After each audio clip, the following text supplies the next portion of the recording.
5반 친구들 숙제 잘해오고 내일 봐요. 엄마, 나 수업 열심히 들었어요. 폰 조금만 할게요. 학원 가기 전까지만이야. 네.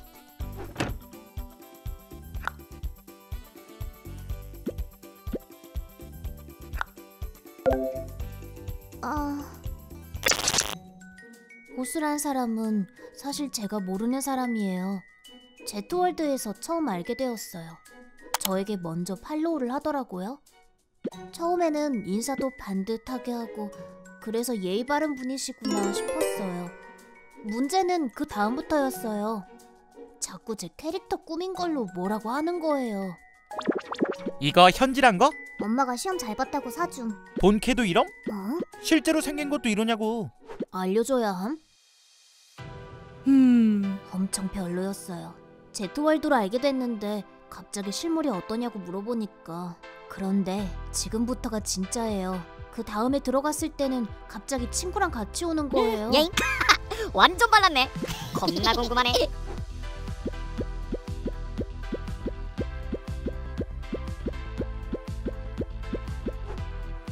너 얼굴이 걔하고 비슷하다. 내가 까겠음. 아, 더러워. 아, 그니까 보여달라고. 저도 너무 화가 났고 그래서 사진을 보여줬어요. 그런데 걸렸다. 야, 나도. 안 봐도 됨. 그럼 그걸로? 야, 사진 지워라. 신고한다. 이거 너 아님? 뭐가? 진짜 뭐야 이거. 야, 지은아! 야! 너무 끔찍했어요. 제가 왜 이런 걸 당해야 하는지 모르겠어요. 너무 부끄럽고 이게 제가 아는 사람들에게도 보내지면 저는 앞으로 어떻게 밖에 나가요? 제트월드에서 나와서 방에서 이불 뒤집어 쓰고 엄청 울었는데 엄마가 갑자기 들어오는 거예요. 그런데 아무 말도 못했어요. 어떡해요. 엄마에게 말할 수도 없어요. 영은이에게 DM이 왔는데 자기 반에도 이런 친구들이 몇 명 있다는 거예요. 다 제트월드에서 모르는 애들에게 당했다고. 그러면서 비슷한 애들인 것 같다고 너희 엄마에게 얘기하고 신고하자고 했어요. 제가 겪은 일을 찾아보니 각종 범죄 사건에 연루된 뉴스 기사가 나왔어요. 뉴스에 나오는 범죄가 저에게 일어나다니, 이렇게 심각한 일이 저에게 일어나다니. 우리는 현실 세계와 가상 세계 두 세계에서 활발한 활동을 하며 살아가고 있습니다.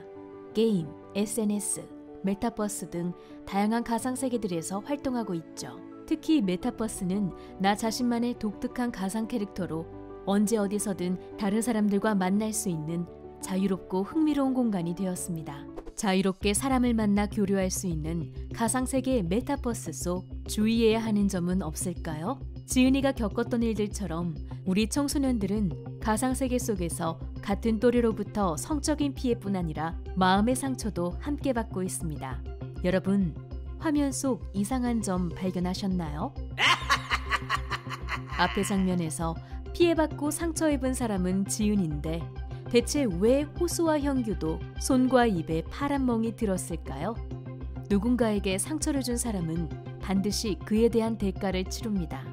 메타버스 등 가상세계에서 성적인 피해를 입히는 것도 현실법의 효력을 받습니다. 첫 번째 사례의 경우는 스토킹 처벌법에 해당됩니다. 이는 범죄로 간주해 3년 이하의 징역 또는 3천만 원 이하의 벌금형에 처합니다. 두 번째 사례는 성폭력 처벌법에 따라 처벌됩니다.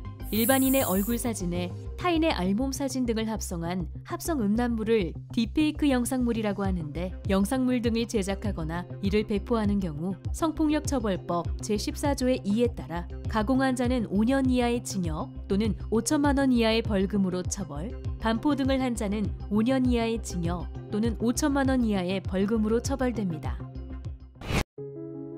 메타버스 등 가상세계에서 마주하는 캐릭터의 뒤에는 항상 사람이 존재합니다. 평범한 나에게도 영상 속 지은이처럼 가상세계 속 성범죄 피해자가 되는 일이 일어날 수 있습니다. 장난으로 했던 나의 행동이 남에게 상처를 주고 나를 성범죄의 가해자로 만들 수 있다는 점을 잊지 말아야 합니다. 새롭게 등장한 메타버스와 같은 가상세계 안에서 우리 모두 함께 범죄의 피해자도 가해자도 되지 않도록 노력합시다.